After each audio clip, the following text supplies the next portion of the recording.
जी अस्सलाम वालेकुम। Supreme court ने आज हाई प्रोफाइल केसेस में तकर्रुर और तबादलों का नोटिस लिया है। ईसीएल की लिस्टें वगैरह भी मंगवाई गई हैं। कहा गया कि इसका स्टेटस शेयर किया जाए कि हालिया तारीख में किन किन नामों को जो है वो वहाँ से निकाला गया है और उसका सबब क्या है। कुछ और चीज़ें हैं मेरा ख्याल है जिसका मुक़्तदरा इदारों को, मुतल्लिक़ा डिपार्टमेंट्स को, साहिबान इक़्तिदार को और साहिबान इख्तियार को भी नोटिस लेना चाहिए। कुछ गुजारिशात इस हवाले से हैं। कराची मुल्क का सबसे बड़ा शहर, गर्मियों का मौसम आते ही एक मरतबा फिर बिजली का काल पड़ गया है। नॉर्मली हम पूरा साल शायद ईरान को बिजली एक्सपोर्ट कर रहे होते हैं, इसलिए कोई हाहाकार नहीं मचती। इस एक सीज़न में दोबारा ये हुआ है कि 12-12 घंटों की लोड शेडिंग जो है कराची के अवाम, मफतूहा कराची के अवाम जो है वो भुगत रहे हैं।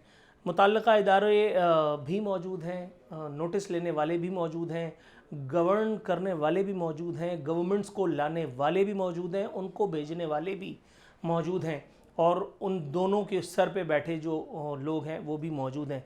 लेकिन उसके बावजूद भी आज तक के इलेक्ट्रिक के इस एक मूजी डिपार्टमेंट का, इस एक नासूर का कराची के शहरियों के लिए अब तक कोई खातिर खा इलाज नहीं हो सका। वजह मुझे तो मालूम है लेकिन शायद डिस्क्राइब करना यहाँ ज़रूरी नहीं। 12-12 घंटे की लोड शेडिंग हो रही है और जो हमारे वज़ीर लोड शेडिंग हैं वो कहते हैं, वज़ीर बिजली और पानी होते हैं वो, लेकिन मैं उन्हें वज़ीर लोड शेडिंग कहूँगा। उन्होंने फरमाया कि ज़ीरो लोड शेडिंग का फार्मूला या ज़ीरो लोड शेडिंग नाम की इस्तिलाह अब आप भूल जाइए। 1 या 2 घंटे की लोड शेडिंग करके हम लाखों डॉलर जो है वो बचत करने वाले हैं। मैं उनसे दस्तबस्ता इल्तमास करता हूँ कि आप पूरे पाकिस्तान में एक ही दफ़ा घुप अंधेरा करवा करके लोगों को पत्थरों और गारों के दौर में भेज दें। अल्लाह ने चाहा तो इंशाअल्लाह ताला रहती दुनिया तक के लिए तमाम मामलात हो जाएंगे। लाखों क्या अरबों डॉलर्स की जो है वो बचत भी हो जाएगी।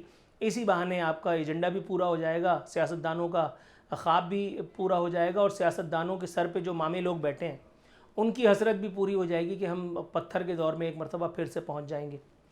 नोटिस लेने वाले ये भी ज़रूर देखें कि के इलेक्ट्रिक इतना कैसे ताकतवर हो गया भाई कि के इलेक्ट्रिक के बारे में कोई भी नोटिस काम ही नहीं करता।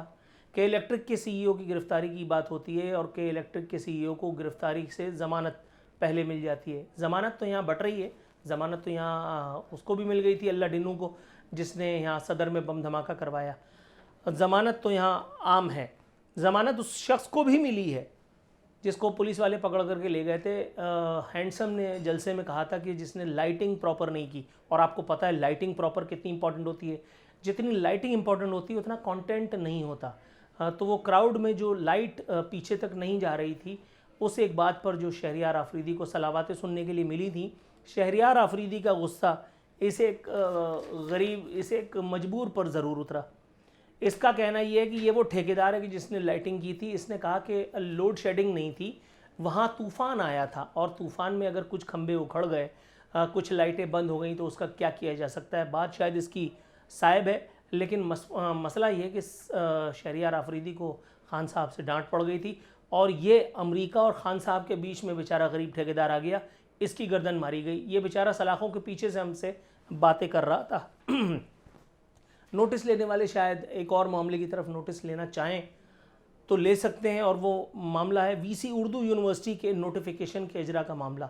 3 माह बाद अब ये हज़रत जो हैं, इनका नाम है वाइस चांसलर उर्दू वफाकी उर्दू यूनिवर्सिटी बराए फ़नून साइंस और टेक्नोलॉजी प्रोफेसर अथर अता। ये इस वक्त कनाडा में है, कनाडा में बाकायदा एक यूनिवर्सिटी में ये पढ़ा रहे हैं। ये वो तीसरे हज़रत थे जिनको फ़ाइनल किया गया था। सदर पाकिस्तान ने, सदर मुअज़्ज़म ने, इन्होंने इनकी तनख्वाह में 5 लाख रुपए खुसूसी इजाफे की मंजूरी दी थी क्योंकि वो कम तनख्वाह पर आने के तैयार नहीं। और अब इस 5 लाख रुपए, सिर्फ 5 लाख रुपए के इजाफे के साथ इन मौसूफ़ की तनख्वाह 12 लाख रुपए माहाना हो जाएगी। मुझे पाकिस्तान के एक पुराने चीफ़ जस्टिस या बाल्फाज दीगर एक सियासतदान साकिब निसार का दौर याद आ रहा है, जब उसने PKLI वाले मामले पर नोटिस लिया। उसने PKLI वाले मामले पर नोटिस लेकर के वो कहा कि एक डॉक्टर की तनख्वाह 10 या 15 लाख रुपए कैसे हो सकती है। मेरा ख्याल है कि ये नोटिस भी इस बात पर लेना चाहिए कि अगर उस एक वक्त में, उस एक बात पर उस वक्त के चीफ जस्टिस के कान खड़े हो गए थे कि एक डॉक्टर की तनख्वाह ایک بیرون ملک سے تمام چیزیں چھوڑ کر کے پاکستان آ کر کے لوگوں کو PKLI جیسا ادارہ دینے والے ڈاکٹر کی تنخواہ 15 یا 20 لاکھ روپے تھی، جس پر ان کے کان کھڑے ہو گئے تھے اور انہوں نے سارا معاملہ تکڑ بکڑ کر دیا. یہاں اس ایک معاملے پر بھی نوٹس ضرور ہونا چاہیے کہ کیا کراچی میں یا پاکستان میں کوئی ایک آدمی ایسا نہیں جسے وفاقی اردو یونیورسٹی برائے فنون سائنس ٹیکنالوجی کی جو ہے وہ اونرشپ دی جا سکے. اس کے لیے ہمیں ایک کینیڈین شہری کی ضرورت کیوں کر پڑ رہی ہے؟ صاحبان اختیار کے لیے میرا خیال ہے فیصلہ کرنا مشکل نہیں، لیکن اگر بات کریں صاحبان اقتدار کے لیے تو ان کی مجبوریوں سے ہر بندہ بشر آگاہ ہے.